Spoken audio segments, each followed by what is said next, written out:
ongoing ang ethics committee. So, klaruhin ko lang yung kay Senator Bato. Lahat ay gustong pumasok siya. Gusto ni Senator Bato pumasok. Ayaw niyang hindi pumasok. Gusto ng minority pumasok siya. Gusto ng majority pumasok siya. Anong problema? May threat sa kanya na walang assurance ang gobyerno na mapoprotektahan yung kanyang karapatan.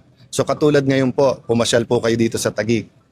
Kahit anong tapang nyo po bilang media, kung credible yung threat na pag pumunta kayo dito, kukunin kayo, dadaling kayo sa Hague, pupunta ba kayo dito? Kung gusto nyo man pumunta, yung editor nyo mismo magsasabi, wag kayong pumunta kasi pwede naman kayo mag-interview sa ibang lugar. So it is not by desire of Senator Bato na wag siyang pumasok. So that's the difference. So kung may hindi pumupunta for another reason, inunan negosyo, tinatamad. Pero pagka may rason, di ba, may sakit, o kaya on official business, in this case, may threat eh. So, nagkaroon ng isang paglilinaw ang DOJ noon, but with all due respect, lalong lumabo. Kasi ang sinabi ng DOJ noon, ay may karapatan siya tumakbo sa korte at susundin yung korte. Pero in a nutshell, pinaraphrase ko lang. Pero ang sinabi din nila, may option din ang gobyerno na pag may warrant of arrest, arrestuhin na lang siya, tapos ipadala na siya doon. And then nag-announce yung ICC na meron silang tinatawag na secret warrant. Hindi po yun yung ating konstitusyon. Sa ating konstitusyon, huwes lang, judge lang, ang pwede mag-issue ng warrant of arrest. Kaya kung may warrant of arrest galing sa abroad, dadaan pa dapat sa ating judge yun. Yun ang stand namin. Walang makapag-assure kay Senator Bato eh.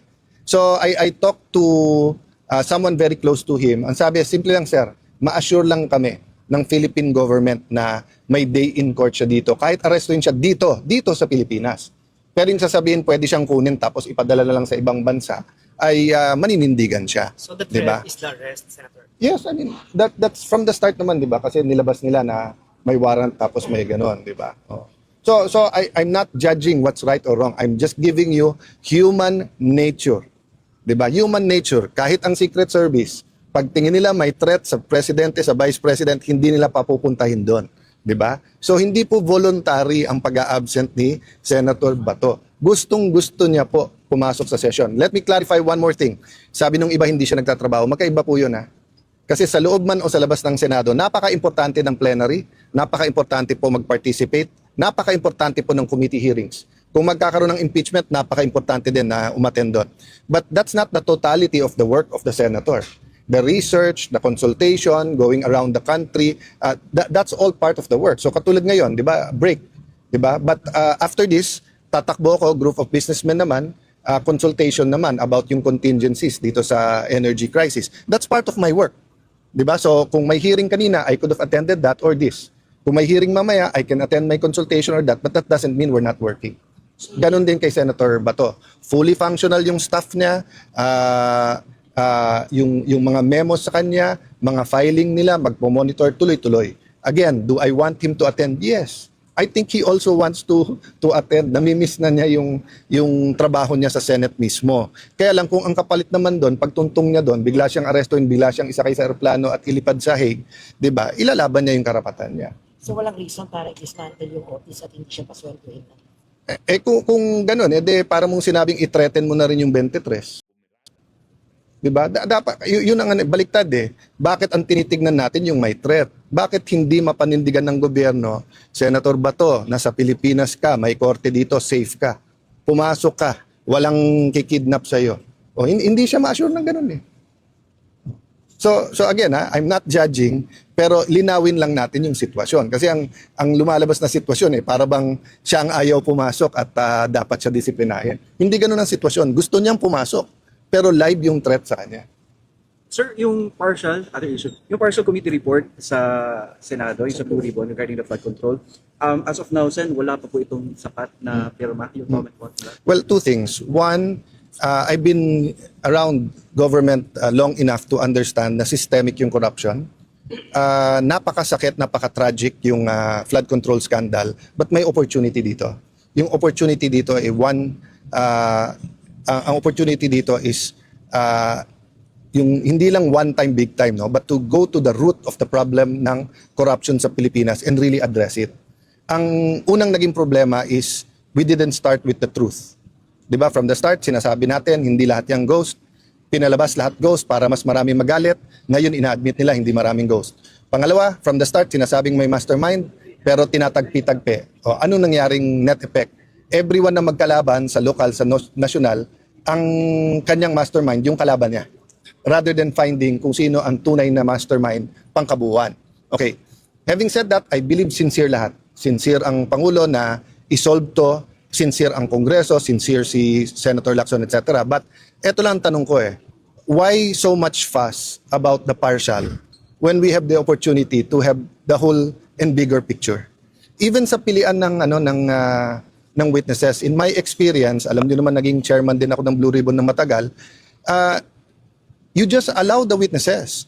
Then through cross-examination, through the questions, interpellations ng mga senador, makikita kung sinong sinungaling at hindi. Ang difference lang, noong 2007, nung kami, wala pa masyadong social media. So nandyan ang lens ninyo bilang journalist. So dino-double, triple, quadruple, fina-fact check nyo. Ngayon kasi, lahat may social media. So for the same witness, may grupong maniniwala, hindi.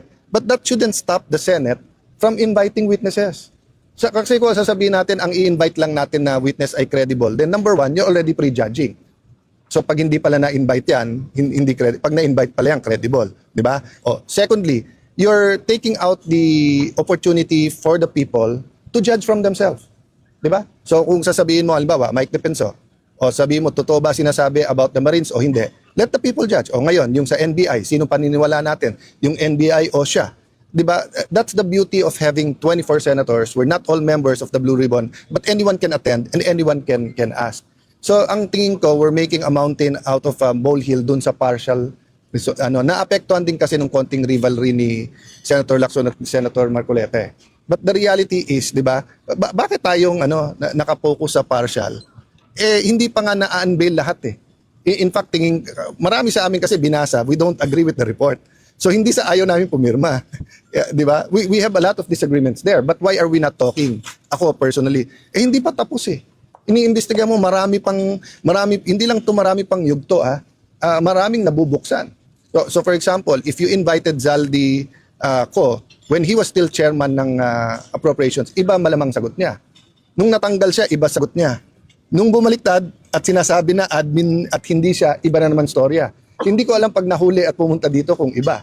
So our effort should be get him there or get key witnesses like him to get him to the Senate and to the DOJ and to the Ombudsman. Until then, di ba, it's he said, she said. And ang problema, he said this ng January. But siya din, he said this nung October. But siya din, he said this last year ganito. So paiba-iba . So sa hearing mo lang matetest yung credibility. Pero yung sabihin mo lang na, di ba, kahit ang sinungaling, hindi ibig sabihin lahat ng sabihin niya sinungaling. Kasinungalingan. O kahit na yung pastor, hindi pag nilagay mo dyan, 100% na sasabihin ay totoo. That's why you test them nga per statement. So I'm hoping we will finish the investigation. But if you ask me my opinion, the whole truth will come out next administration pa. The same thing sa Duterte administration, whether you're pro o anti, kailan lumabas yung mas maraming katotohanan? During his administration or after? About Cory administration, whether mabango o hindi, kailan lumabas yung katotohanan? Nung panahon na ni FBR at saka ni ERAP, the reality is we're a very political society. And whoever tells the story gets has the resources, the human resources, the financial resources, the storytelling techniques, di ba? So sometimes time will tell or the better timing will tell you the whole of the story, di ba? So katulad ngayon, lumalabas ngayon, di ba? Pinupinteriya natin 2025 budget, na tama naman. Pero lumalabas maraming ghost na sa 24 at 23. Pero hindi pa lumalabas ng gusto, pero yun ang lumalabas. Yung building kay Vizcaya, Well, all over the Philippines, we did our own investigation. Number one, walang ghost sa Taguig. Number two, it was all bid, etc. Ang initial information namin is marami, iba yung sa bidding, pero hindi yun yung actual contractor. So gamit ng lisensya. So I leave it up to the DPWH for their own investigation. And then dito wala kaming sinasanto, di ba? But that's the problem pagka open bidding, di ba? Pag open bidding, anyone can win. But that's precisely why we invited you, we invited Sec Vince, walang tinatago dito. And in fact, may mga iba may kamalian sa paggawa. So how do we fix it? So it's all about funds of DPWH, maraming funds na sino mang congressman o senator. Basta't alam kong nasa GAA siya. But yung actual details, hindi ko alam. Actually, una ko nakita yan sa internet din. Tapos bigla akong tinanong. Tapos we sent people here to look at everything, yung natapos, etc. Then we interviewed yung gumagawa. Hindi sila empleyado nun. Pero Did you sir, kung anong company? I don't have the details kasi I just did the preliminary but both DPWH and the local government should have all the facts and everything. Pero people are asking, Sen, why leave the investigation to the DPWH when in fact sila yung nagpabidi kasama yung mga It's Bisaya? everywhere eh. I mean sa Pasig City, kay Vico meron din, kay Mayor Magalong meron din. So when I say leave it to the investigation, DOJ, Ombudsman, DPWH, and we have a new DPWH.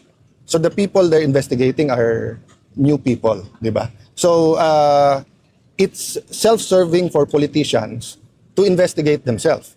But it's katangahan for me not to even ask questions. Di ba? So we ask preliminary questions, satisfy ourselves. If we find something deep, then we will ask for whatever kind of investigation. That's why at the start of this, sinabi ko sa lahat, open books, transparent, tignan nyo lahat. And ang request ko lang, sabay-sabay gawin para nga hindi yung may tinitignan, may tinititigan. Sinabi niya, di ba, nag-press briefing siya sa embassy. Kinalulungkot ko pong sabihin sa inyo na wala na si saldi ko. So sayang ang pamasahe namin. Makuha kaming engot lahat dito. Hindi naman yung sinabi yun, pero mukhang gano'n na nangyari. Oh, sinabi na kasi sa kanila. April 16, sinita lang, uy, kulang ang papeles mo. And then later on, pinirelease. April 16 pa. Doon siguro, 17, 18, 19, ba't pumunta ka? Hindi mo man lang tiniyak na nandoon. O, di ba katawa-tawa tong gobyerno talagang to eh. O, di ba? Sabi nila, lousy daw, lousy. Lousy talaga. Lousy, sobrang lousy. Ito pa ha, Kengkoy. Sa kabila ng iskandalo sa trilyon-trilyon, maleta, daang bilyon, ito ang ginawa ng ating gobyerno. Ha? Sinuspinde ang dalawang SK chairman dahil nagpalsipika daw ng dokumento. Layo naman. Wow! Galing ng achievement nyo! SK pa. SK! Hindi ko sinasabing dapat pinalampas ito. Oh. At congratulations din sa DILG secretary natin. Oh. Pero parang nakakatawa when viewed in the context of the male-maleta at saka yung Napunta ghost sa projects SK. na trillion-trillion insertions, Opo. nakakatawa kung ito lang ang achievement mo, sangguniang kabataan. Ano ba naman yan? Ano ba? Ay, naku, masisira ang ulo ko rito sa Pero gobyerno yan, ito eh. Komento yan ng mga taga-ibang bansa. Eh, Yan ano ang pa? masakit. Binida pa! O, ayan o. Two sangguniang kabataan chairpersons in Makati City have been suspended after having been found guilty of misconduct. Ala, Galing nyo! Talagang yung mga malalaking isda na huli. O, di ba? SK Delicious chairman. eh. O, di ba? Delicious naman daw. Oo. Delicious Oh naman. my goodness. Meron pang sinabi, si Secretary Remulla, nawalaan na ang hiya. Mahiya naman kayo. oh. Paano yun? Ayaw pa si Pangulong Marcos, mahiya naman kayo. Oo, dapat mahiya sila kung Opo. totoong ginawa nila to. Pero mas mahiya naman at mas pagtuunan ng pansin yung mali-maleta. Oo. Anong ginagawa ng gobyerno? Yung mga nagtuturo sa mali-maleta, yun ang kinakasuhan, yung 18 Marines. Wow. Yan ang mga tirada ng gobyerno. Nakakatawa na, ginigipit pa ngayon si Mike Defensor. O, yung mga kritiko ng gobyerno na nagbibigay pansin doon sa corruption, yun ang tinitira, yun ang hinaharaso. Si Jess Poc, si General Pocky, si Romeo Pocky, so siya yung nagdidinaw sa corruption, siya ang inarest.